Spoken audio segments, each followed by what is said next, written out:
Salam Bapak Ibu semua, apa kabarnya pada hari ini?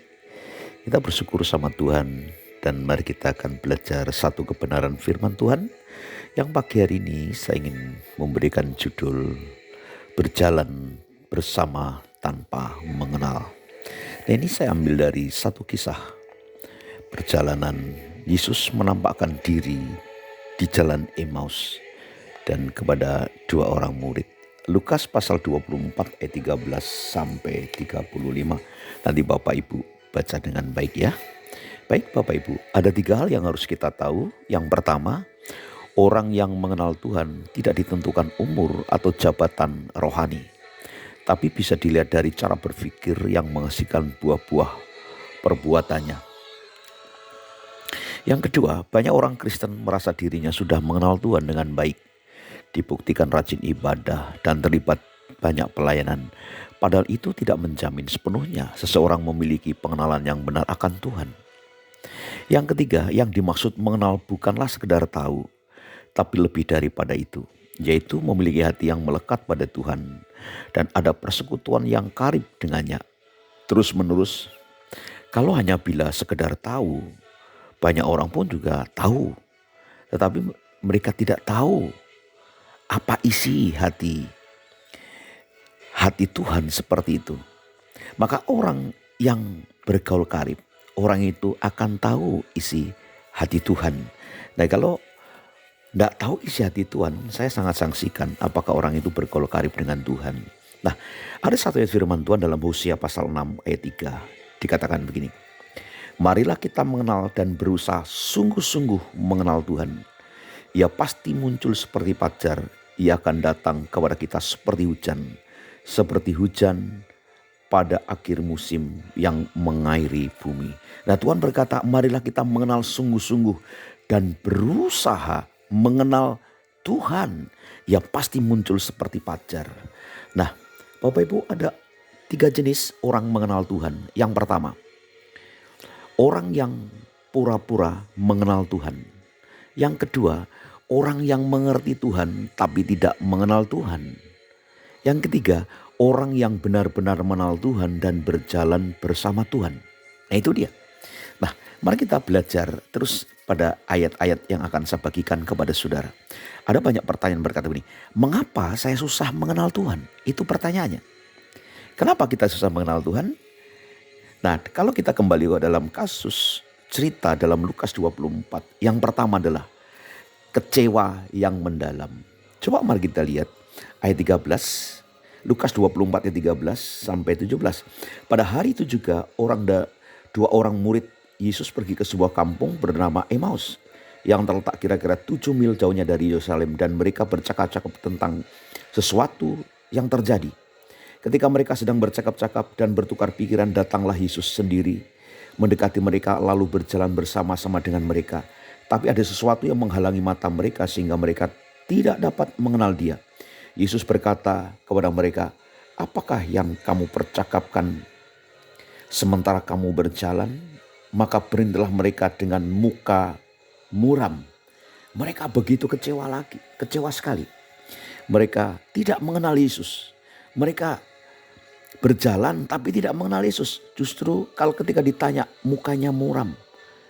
Nah, dengar dengan baik Bu. Kecewa yang mendalam membuat persekutuan kita dengan Tuhan terputus. Hubungan kita Tuhan terputus. Doa kita tidak bisa. Baca firman kita udah malas. Pokoknya berhubungan dengan hal-hal rohani kita udah malas. Karena apa? Kekecewaan.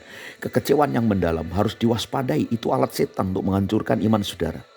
Nah, yang kedua, cara berpikir yang salah Pak. Ketika kita susah mengenal Tuhan karena apa? Cara berpikir yang salah. Perhatikan dengan baik. Kepercayaan yang salah menghasilkan iman yang salah. Iman yang salah mengakibatkan kematian rohani. Mari kita lanjut ayat 18 di sini. Seorang dari mereka namanya Kleopas menjawab, adakah engkau satu-satunya orang asing di Yerusalem yang tidak tahu apa yang terjadi di situ pada hari-hari belakangan ini? Katanya kepada mereka, apakah itu? Jawab mereka, apa yang terjadi dengan Yesus orang Nazaret? Dia adalah seorang nabi yang berkuasa dan dalam pekerjaan dan perkataan di hadapan Allah dan di depan seluruh bangsa kami. Tetapi imam-imam kepala dan pemimpin-pemimpin kami telah menyerahkan dia dan dihukum mati, dan mereka telah menyalibkannya. Padahal kami dahulu mengharapkan. Nah perhatikan. Padahal kami dahulu mengharapkan bahwa dialah yang akan datang untuk membebaskan bangsa Israel. Tapi sementara itu telah lewat 3 hari sejak semuanya itu terjadi. Perhatikan. Ini kesalahan cara berpikir yang salah. Mereka selalu berpikir tentang patriotisme. Mereka ingin Yesus datang sebagai panglima perang membebaskan mereka dari penjajahan orang Romawi. Tapi Yesus datang untuk menghancurkan dan membebaskan penjajahan secara roh. Tapi tanggapan mereka ingin Yesus jadi panglima perang memimpin pasukan bangsa Israel. Mereka begitu kecewa. Kok Yesus yang diharapkan begitu rupa, kok malah ditangkap, mati lagi. Aduh, begitu kecewa banget. Pak, Bu, jangan berharap dengan manusia, engkau akan dikecewakan. Seseorang yang berharap dengan manusia pasti akan kecewa. Seseorang yang berharap dengan kekuatannya, dengan jabatannya, dengan uangnya, ujungnya kecewa. Engkau akan menjadi orang yang paling frustasi. Dan itu kalau udah frustasi, sudah kenal Tuhan. Nah ini dia, 2 hal inilah yang membuat kita sering kali kita alami, Pak. Nah, mari kita lihat selanjutnya. Kenapa kita susah mengenal Tuhan? Nomor 3, tidak mempercayai firman. Mari kita lihat ayat 22. Tetapi beberapa perempuan itu dari kalangan kami telah mengejutkan kami. Pagi-pagi buta mereka telah pergi ke kubur dan tidak menemukan mayatnya. Lalu mereka datang dengan berita bahwa telah kelihatan kepada mereka malaikat-malaikat dan mengatakan bahwa ia hidup. Itu dia. Terus ayat ke 24. Ayat 24. Dan beberapa teman kami telah pergi ke kubur dan mendapat bahwa memang benar yang dikatakan perempuan-perempuan itu. Tetapi dia tidak melihat dia. Lalu ia berkata kepada mereka, hai kamu orang bodoh. Betapa lambannya hatimu sehingga kamu tidak percaya kepada segala sesuatu yang telah dikatakan para nabi. Bukankah Mesias harus menderita semuanya itu untuk masuk ke dalam kemuliaannya? Nah ini saudara, kita orang Kristen. Ibadah bertahun-tahun, rajin ke gereja, rajin pelayanan. Tapi tidak mempercayai firman. Kenapa orang tidak mempercayai firman? Karena apa? Memandang firman dengan caranya. Apa yang saya rasa, apa yang saya terima dan sebagainya. Makanya tanpa iman, seseorang tidak berkenan kepada Allah. Makanya kita harus berjalan dengan iman. Orang benar berjalan dari iman menuju ke iman. Dari kemuliaan menuju kemuliaan.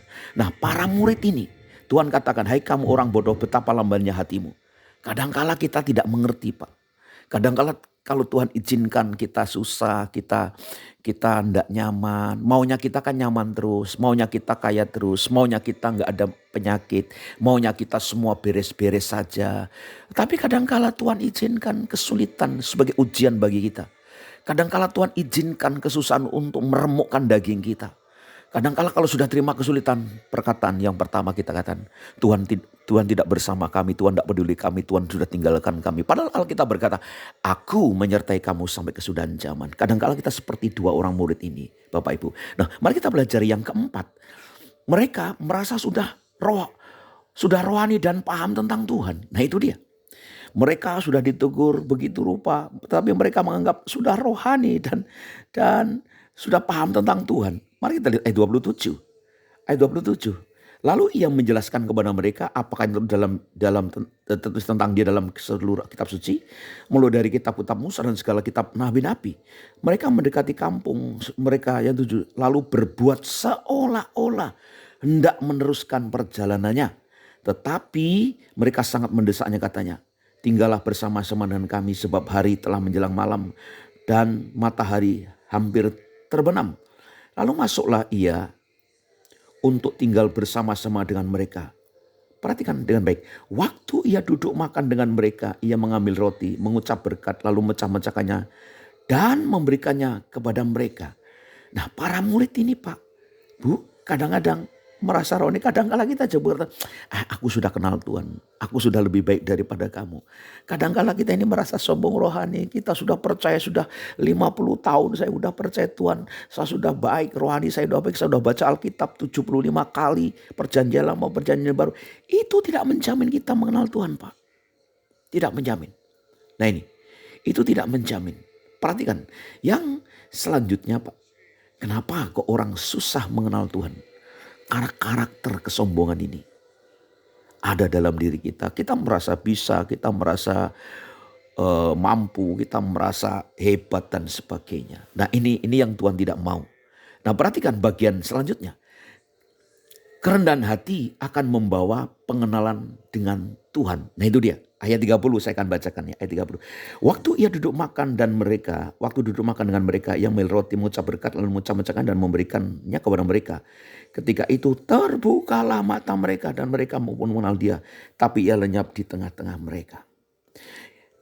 Kata mereka kepada seorang yang lain, bukankah hati kita berkobar-kobar ketika ia berbicara dengan kita di tengah jalan dan kita ia menerangkan kitab suci kepada kita? Nih, terus lalu bangunlah mereka dan terus kembali ke Yerusalem. Di situ mereka mendapati 11 murid. Mereka sedang berkumpul bersama-sama teman-teman mereka. Kata mereka, sesungguhnya Tuhan telah bangkit dan telah menampakkan diri kepada Simon. Dan seterusnya. Bapak Ibu, perhatikan dengan baik.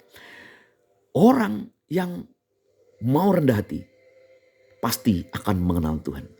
Kenapa? Orang yang mau rendah hati itu orang yang mau diajar dalam segala sesuatu. Nah ini, orang yang rendah hati mau diajar segala sesuatu.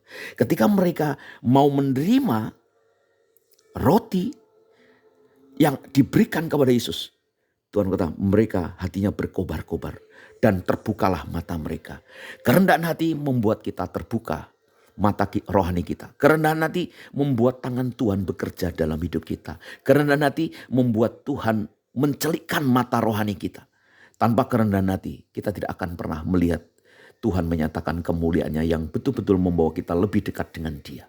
Nah, yang kedua, orang yang rendah hati mau kenal dengan Tuhan. Yang kedua, orang rendah hati itu orang yang menyadari kesalahan dan kekurangannya.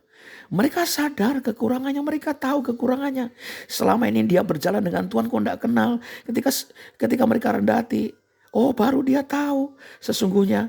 Ayat 30 kata mereka, sesungguhnya Tuhan telah bangkit dan telah menampakkan diri kepada Simon. Lalu kedua orang itu menceritakan apa yang terjadi di tengah jalan, bagaimana mereka mengenal dia dan waktu ia memecah-mecahkan roti. Pak, dengar dengan baik. Orang yang menyadari kesalahan dan kekurangannya, itulah yang Tuhan kenal. Yang selanjutnya orang yang mentaati kepada pimpinannya, Pak.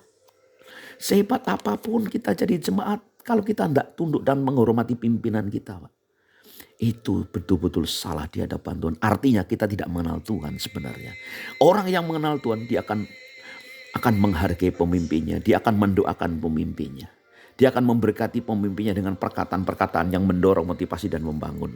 Tapi orang yang tidak rendah hati, orang yang tidak mengenal, dia akan menghancurkan pemimpinnya dari belakang. Dia akan menusuk pemimpinnya dari belakang. Dia akan ngomongin pemimpinnya dari belakang. Siapapun pemimpin itu dalam hidup saudara. Nah itu, selanjutnya orang yang paham dan mengerti siapa dirinya, bahwa tanpa Tuhan itu kita tidak bisa. Makanya kunci mengenal Tuhan hanya satu, kerendahan hati. Dua orang murid akhirnya sadar ketika Yesus ngomong begitu keras. Makanya dia berubah sikap, hatinya penuh kerendahan hati. Dan dia mengerti siapa dirinya. Bahwa tanpa Tuhan kita tidak akan bisa. Tanpa Yesus kita tidak akan mampu. Saudara-saudara, dengar dengan baik.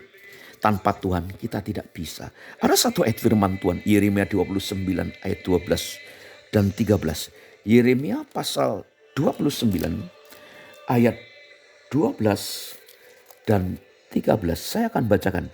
Dan apabila kamu berseru-seru dan datang untuk berdoa kepadaku, maka aku akan mendengarkan kamu. Apabila kamu mencari aku, kamu akan menemukan aku. Apabila kamu menanyakan aku dengan segenap hati, aku akan memberi kamu menemukan aku. Demikianlah firman Tuhan. Dan aku akan memulihkan keadaanmu dan akan mengumpulkan kamu dari antara segala bangsa, dari segala tempat di mana kamu telah kucerai berikan, demikian firman Tuhan, dan aku akan mengembalikan kamu di tempat di mana aku telah membuang kamu. Nah, jadi orang yang mengenal Tuhan tadi, jangan sampai kita termasuk di dalamnya. Artinya ciri-ciri orang yang mengenal Tuhan itu benar-benar orangnya itu rendah hati. Ada buah-buah dalam hidupnya. Ada buah-buah yang apa itu? Membuat orang bisa melihat bahwa kita mengenal Tuhan dengan benar. Kalau hal itu tidak ada dalam diri kita, Pak, aduh susah sekali, Pak. Kita berjalan bersama Tuhan tapi tidak mengenal, itu mengerikan. Kita melayani Tuhan tapi kita tidak mengenal siapa yang kita layani. Kita rajin rajin-rajin apapun dibuat kegiatan rohani. Tapi kita tidak mengenal siapa Tuhan itu. Orang yang mengenal Tuhan pasti akan menjauhi kejahatan. Kejahatan dalam apa? Terutama kejahatan yang tidak kelihatan. Di mana? Di hati kita, Pak. Kejahatan yang tidak kelihatan di hati kita. Yang lihat siapa? Hati saudara, hati saya, dan Tuhan sendiri. Jadi betapa penting kita tidak boleh hanya kelihatan bajunya rohani, kelihatan kita baik, kelihatan kita sebenarnya hati kita nggak seperti itu. Itu jangan sampai, Pak. Kita kelihatan jadi murid Tuhan Yesus, tapi tidak mengenal Dia seperti murid yang berjalan di Emmaus. Dan saya percaya Bapak Ibu, mari kita dengan sungguh-sungguh mencari Tuhan. Jangan sampai kita menjadi kategori seperti para murid yang kelihatannya rohani, yang kelihatan melayani Tuhan, yang kelihatan orang dipilih Tuhan, tapi tidak mengenal siapa Yesus. Karena ada mata yang menutupi. Hati kita, mari kita belajar dengan Tuhan. Orang rendah hati, orang yang mau diajar. Orang rendah hati, orang menyadari kesalahan kekurangannya. Orang yang rendah hati, orang mentaati kepemimpinannya. Dan orang yang paham dan mengerti siapa dirinya tanpa Tuhan.